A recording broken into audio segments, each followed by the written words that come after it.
What's up, guys? I'm back. This is Dave from Century Road. It's been quite some time since I've done one of these, and we are going to be taking a look at two separate guitars today. One in my hands right now would be the Sterling by Man Majesty in what's known as the Cerulean Paradise color. And then here to my right would be the JP150D in the Blood Orange Burst. These are both Sterling by Man's John Petrucci models. These are my own purchases. Obviously, there's no sponsorship in this video. So these will be my true thoughts. I will tell you what I did to these guitars in terms of setup and the amount of work that went into getting them to where I want them. And just kind of give you an actual real world kind of feedback on, I don't know if you think these are right for you, right for your playing situation, right for your playing style, and any of those other things.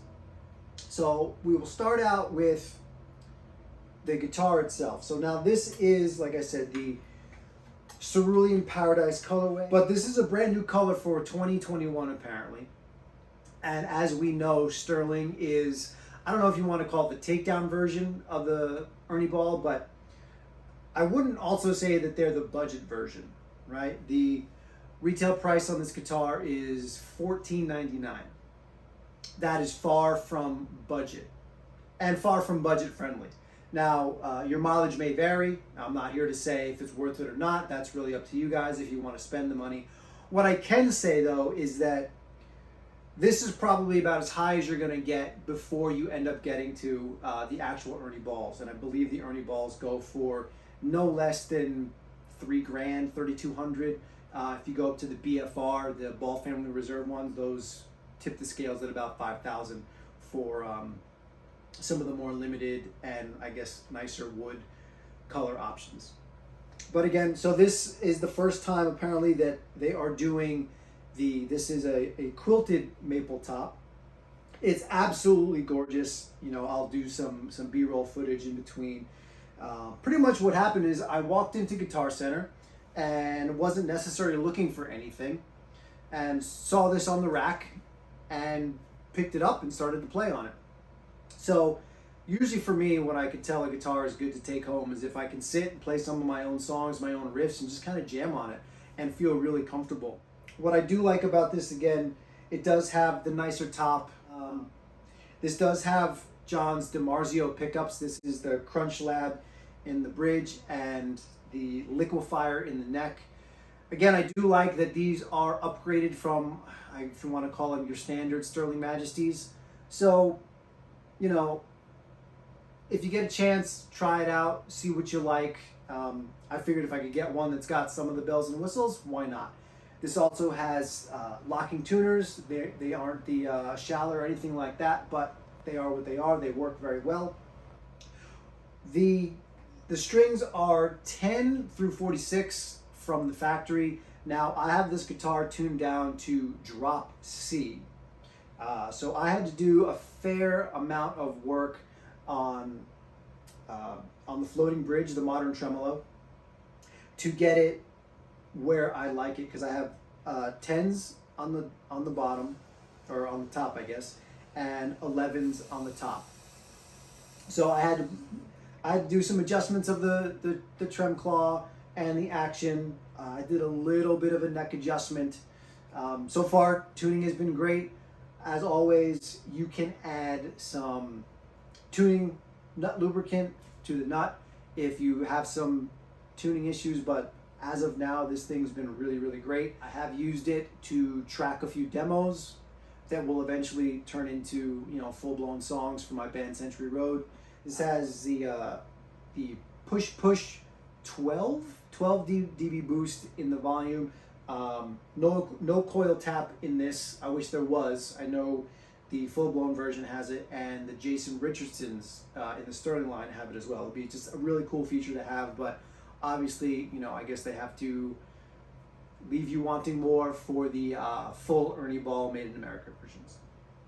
So the other thing is, I'm not going to do what this thing sounds like in a mix. I know a lot of guys do that, but I want to give you just some real world tones. I have it going through my JP150D Lunchbox Stealth through the 1x12 EVH cab. No post-production, really. It's just right into my guitar pedal board. I've got a Morley Wah, a Digitech Whammy, an MXR phase, and I've got a digital delay, a Boss digital delay going into the effects loop. So just to give you an idea of what the sounds is in your room.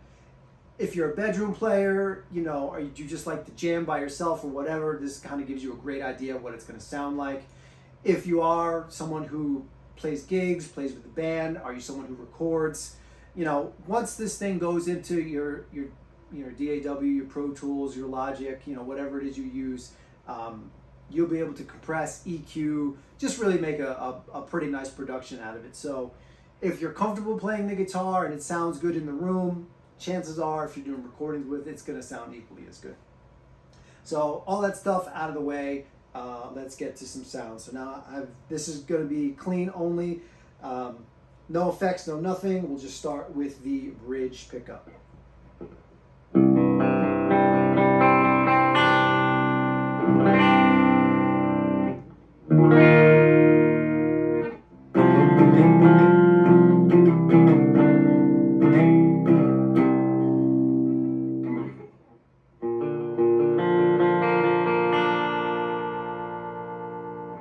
Let's go to the middle position.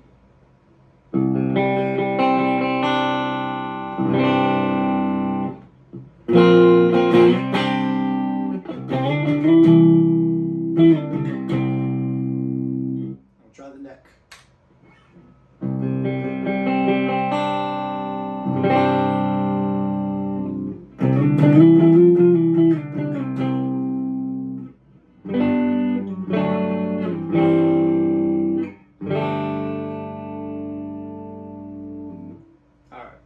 Back to the bridge. The push volume boost is kind of cool. Clean, it kind of gives you a little bit of an overdriven sound. If you can use it, great. If not, you don't have to use it. But here's a little idea of what it sounds like.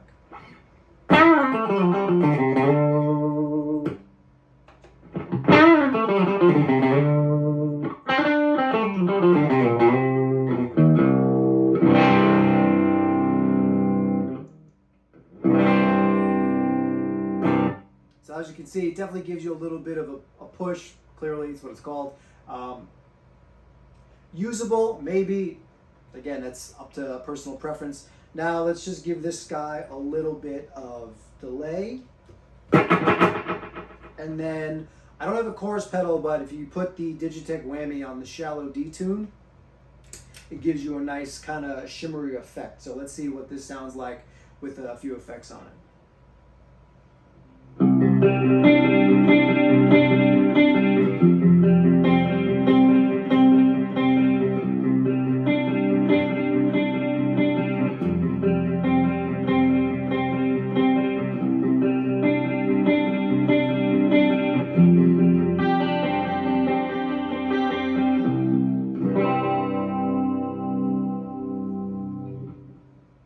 Not too bad. Like I said, if you put some effects on it, you know, you mask it a little bit, it kind of, you can get to the sound you're looking for. That was on the middle position, so same little passage of just the bridge. Now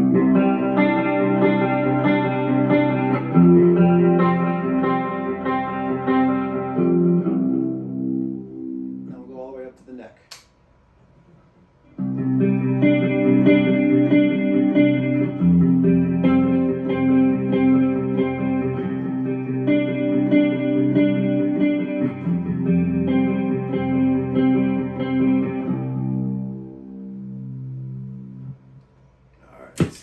Off. So clean tone's pretty usable in my opinion. Like I said, I have done some demos and recording with this so far. I have used crunch and the clean tones, and again, highly usable. So let's just get a little of the crunch channel going here.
Wow, I'm turning everything on over here.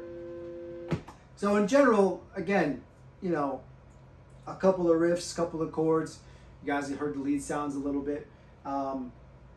These are really, really good at getting out of your way. As I sit here with the guitar on my lap, it's very, very comfortable. Clearly, as you can see, the fret access is phenomenal. You can get down to even the pickup without anything in your way. It is a neck through, no bolt joint to get in your way. Just really, really comfortable. You kind of forget about what you're playing and you just play. Can't really complain about that. Again, tuning stability so far has been great. It sounds good. It's kind of a chug machine. I really do like the way the tuning feels with the heavier strings on this guitar. The action is really good. Again, I'm not sure how many of you do your own setups, but if you do them, these come pretty good out of the factory, unless it's a guitar that's been on the shelf sitting for quite some time at Guitar Center or another store. You know, that can sometimes be a crapshoot on who has it, who's played it. So what I will say is that probably out of the box, because I didn't get this from the box, from Sterling or from an online retailer, I did have to put some work into it. But once you get it set up, I mean, this thing is completely, for me, it's worth it. The only thing that I will say is that I've been playing guitar for about 30 years. And when I started, even 10, 15 years ago, $1,000, $1,500, that would get you a pretty high level, professional, maybe signature series type guitar. Full hard shell case, the whole bit. Now, I find it funny that, you know, $1,500 gets you the quote unquote budget guitar. So again, I'm not here to tell you if it's worth it or not. You guys have to decide for yourselves. I am happy with the purchase. I still believe that any guitar that's, you know, $1,000, $1,200 and up should probably come with a hard case. Now, this Sterling comes with a gig bag. What I did do though, I contacted Ernie Ball directly and was able to order the full-blown Majesty case for it. I'm super happy that I did. It's completely form-fitting, and I'll throw some footage in here. You can even put the guitar in the case with the tremolo arm attached. There's a full cutout for the trem arm, and it won't mess with it at all. So it's really great if you travel a lot in terms of, are you gigging, are you recording, you know, whatever. So for me, really worth the money. I think it plays great, it sounds great. This is about as high performance as you can get in terms of this level of guitar. Now, some of you guys might like Ibanez Prestige better. So, you know, for me, I've never been the shreddy type. You know, I write songs for the band. I'm more into songwriting and riffing. My lead playing is okay. So this, for me, super comfortable. The neck feels good. I believe it's a 16-inch radius, 25.5 scale neck. You know, pretty common stuff. It's just very, very comfortable. The only thing I will say that is a tad bit odd when we get to the JP is that the neck specs are the same in terms of the same 16-inch radius, 25.5-inch scale neck, but they do feel different. They do play a little bit different. Both still very comfortable. As of this moment, I do like playing on this one a little bit more. But again, are you guys going out and buying both the Majesty and the JP? Probably not. And if you are, congratulations, good luck, and have all the fun you want to have. But yeah, this for guitars that should have the same specs, they do feel a little bit different. Not super surprised, but again, you know, I kind of thought they would feel more similar, but not mad that they don't. So let's put this guy down, and then we'll take out the JP150, and we'll see what's going on. Okay, so we're back. Here is the Sterling by Music Man JP150D. The D stands for DiMarzio. Obviously, these have the same pickups as the Majesty right here. This is also a new color for 2021, apparently, and this is called Blood Orange Burst. I mean, This has a spalted maple top, and the top is, in my opinion, just ridiculous on this. Any spalted top, actually any quilted or flamed or whatever, 9 times out of 10, you know, no two guitars are going to be the same. And I've seen a bunch of these guitars, and this is by far the most detailed and unique pattern I've seen on these guitars so far. The only thing I will say about this is that I didn't purchase this brand new. I actually purchased this off of Reverb, really only because the gentleman who was selling it had the a picture of, like, his actual picture of the guitar, not a stock photo. So as soon as I saw that, I said, yep, that's the one.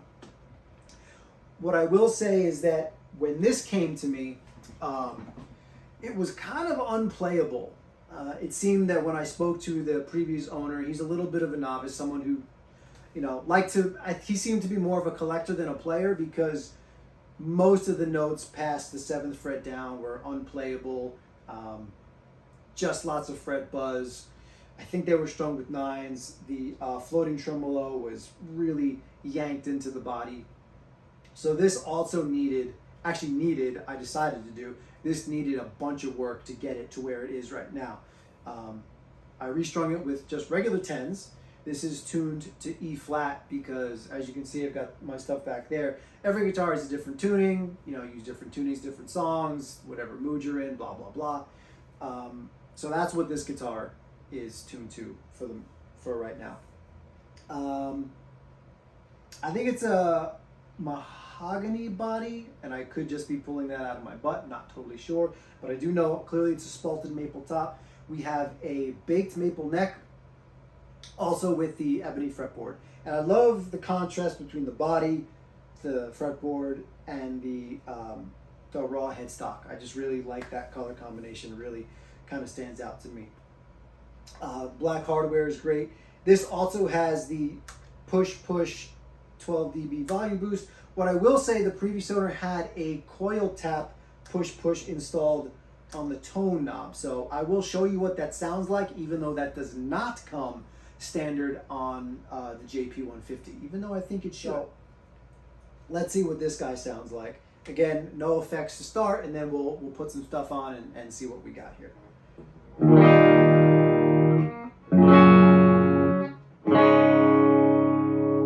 Middle pickup.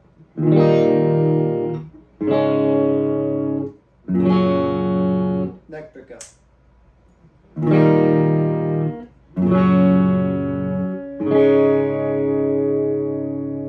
Now we'll give it a little bit of the delay and chorus treatment.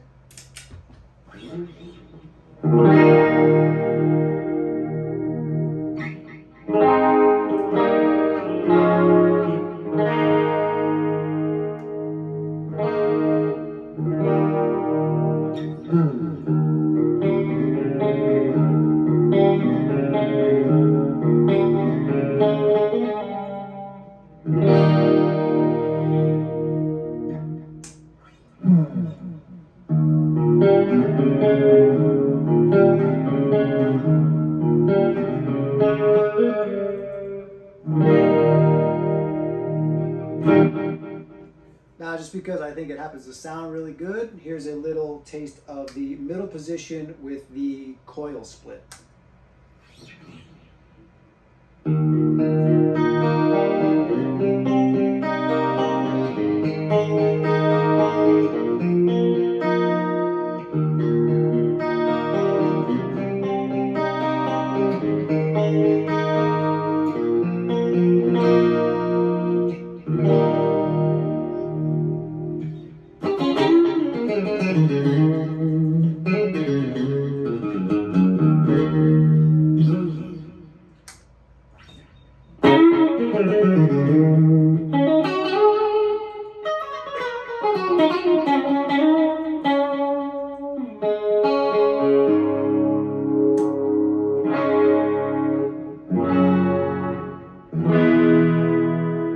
Same thing on the push boost.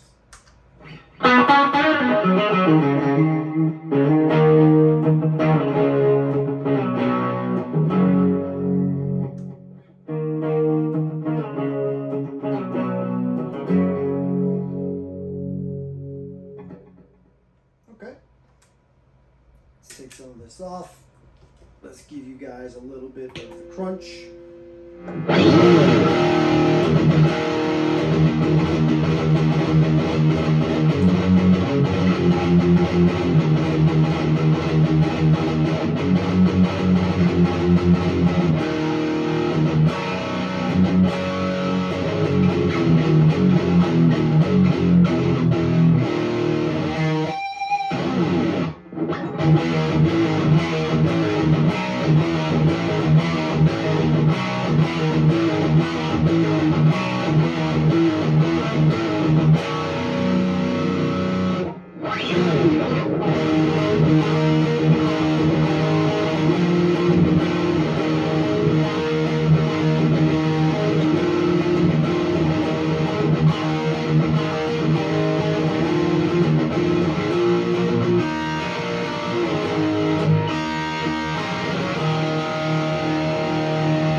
Alright, so there's a little bit of a taste of that.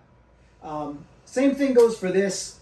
Comes with the gig bag from the factory. I did also order the JP case for this from Ernie Ball Music Man, and they get that stuff out to you pretty quick. I will say that the customer service for both Sterling has been very responsive, because I did have some questions regarding some factory specs for this when I had to do some of the work on it. Very, very helpful, as was the customer service for Ernie Ball Music Man, because apparently they are not handled by the same group and the same people. So again, I believe the full retail cost on this is $12.99, so it's a little bit less than the Majesty, but it's still by no means a budget or entry-level guitar.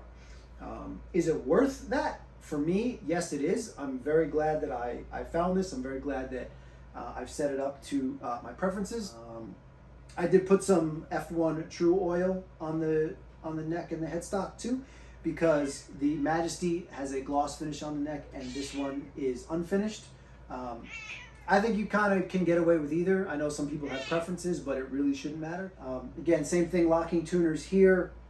So far, I haven't had to touch this at all, and this will be getting in the recording rotation very, very soon. So that's pretty much it for now. Hopefully this was somewhat helpful to you guys.